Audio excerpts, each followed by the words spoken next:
Hello നമസ്കാരം. ഇന്നൊരു cooking video ആയാലോ? രുചികരമായ മാങ്ങ അച്ചാർ എങ്ങനെയാണ് ഉണ്ടാക്കുന്നത് നമുക്ക് നോക്കാം. ഇതിനു വേണ്ടി 1 കിലോ മാങ്ങയാണ് ഞാനിവിടെ എടുത്തിരിക്കുന്നത്. അത് നന്നായി കഴുകി വൃത്തിയാക്കി വെക്കുക. അതിനുശേഷം അത് ചെറിയ കഷ്ണങ്ങളാക്കി മുറിക്കുക. ഒരുപാട് ചെറുതും ആവരുത്, ഒരുപാട് വലുതാവരുത്, ഒരു മീഡിയം സൈസ്. പിന്നെ ഇഞ്ചി, വെളുത്തുള്ളി, പച്ചമുളക് ഓരോ ടേബിൾ സ്പൂൺ വെച്ച് മുറിച്ചെടുക്കുക.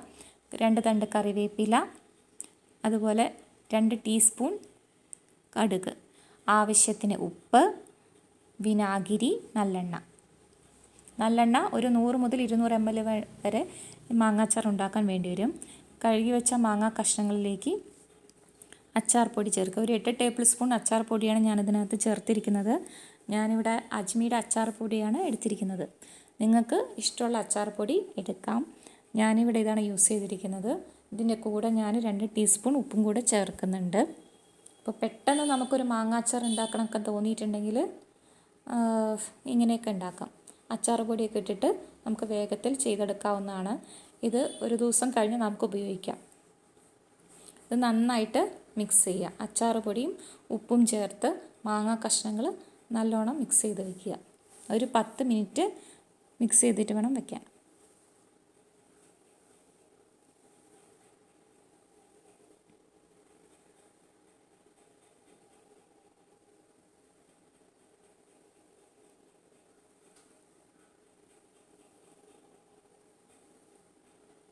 നന്നായി മിക്സ് ചെയ്തിട്ട് നമുക്കൊരു 10 മിനിറ്റ് വെയിറ്റ് ചെയ്യാം.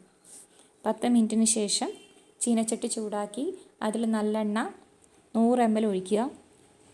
അതിനുശേഷം 2 ടീസ്പൂൺ കടുക് പൊട്ടിക്കുക.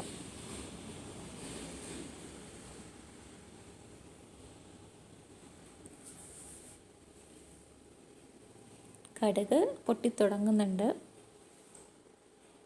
പുറത്ത് നല്ല മഴയാണ്. മഴ കാരണം കടുകും ഉറങ്ങിപ്പോയോ എന്നൊരു സംശയമുണ്ട്. എന്തായാലും പതുക്കെ പൊട്ടി തുടങ്ങുന്നുണ്ട്.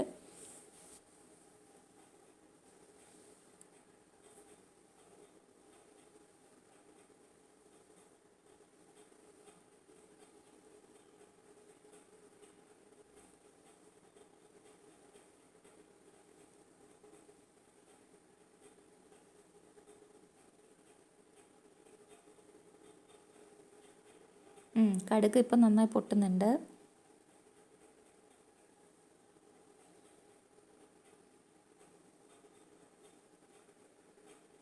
കടുക് പൊട്ടി തീരുമ്പോൾ നമുക്ക് അതിനകത്തോട്ട് ഇഞ്ചി, പച്ചമുളക്, വെളുത്തുള്ളി ഇത്രയും അതിനകത്ത് ഇടാം.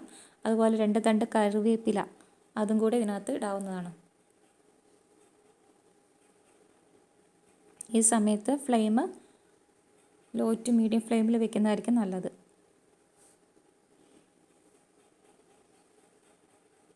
കറിവേപ്പിലേക്ക് ഇട്ടു. ഇനി നന്നായിട്ട് ഇതൊന്ന് മൂത്ത് വരണം. അതുകൊണ്ട് നന്നായിട്ടൊന്ന് ഇളക്കി കൊടുക്കാം നമുക്കിതൊന്ന്.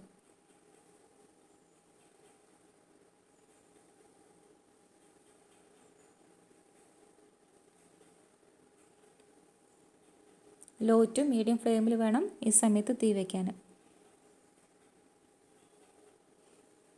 മൂത്ത് വരുന്നുണ്ട് ഏകദേശം.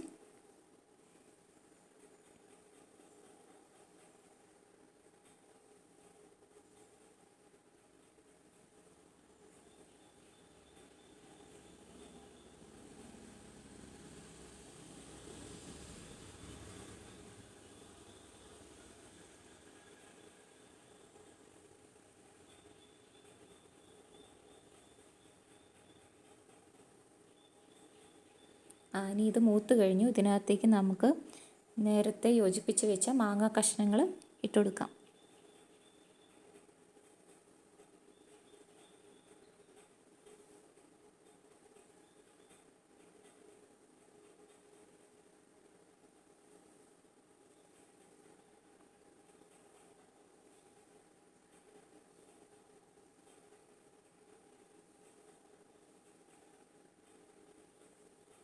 ഇനി ഇത് നന്നായിട്ട് മിക്സ് ചെയ്ത് കൊടുക്കണം.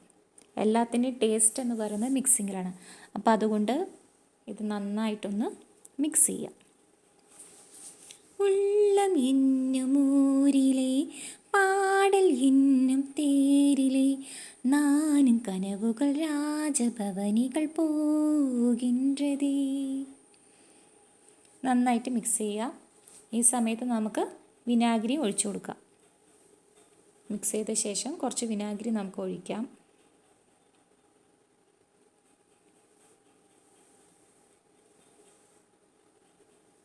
ഏകദേശം മിക്സ് ആയിട്ടുണ്ട്.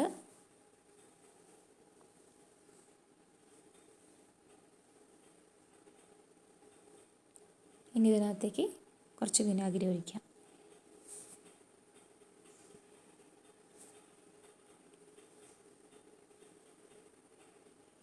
ഞാനിതിനകത്തോട്ട് ഏകദേശം ഒരു 50 ml വിനാഗിരി ഒഴിക്കുന്നുണ്ട്. ഇനി വീണ്ടും മിക്സിങ്. ഞാനിങ്ങനെ പാചകം ചെയ്യുമ്പോൾ ഇടയ്ക്ക് പാട്ട് പാടും, അല്ലെങ്കിൽ പാട്ട് കേൾക്കും. നിങ്ങൾ സാധാരണ എങ്ങനെ ചെയ്യൽ? പാട്ട് കേൾക്കുകയാണോ, പാട്ട് പാടലാണോ? എല്ലാ വീട്ടമ്മമാരും സാധാരണ ഇതൊക്കെ തന്നെയായിരിക്കും ചെയ്യുക. ഞാനും ഇതൊക്കെ തന്നെ ചെയ്യൽ.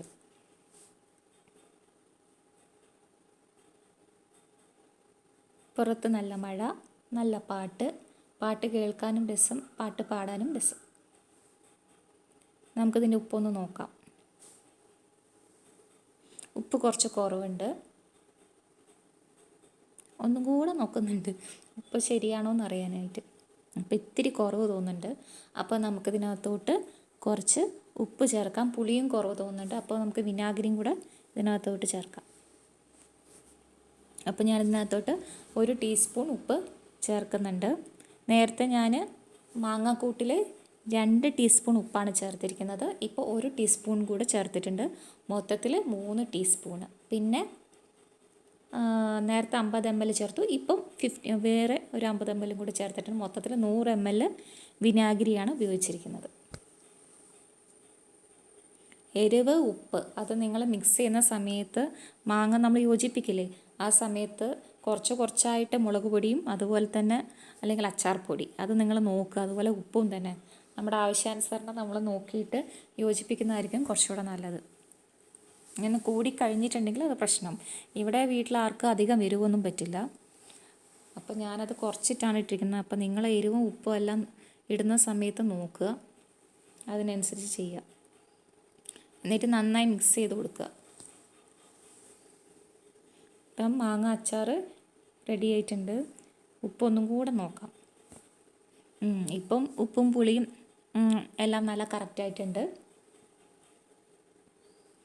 അങ്ങനെ മാങ്ങ അച്ചാർ റെഡിയായി. ഫ്ലെയിമെല്ലാം ഓഫാക്കുക. അപ്പോൾ രുചികരമായ മാങ്ങ അച്ചാർ റെഡി.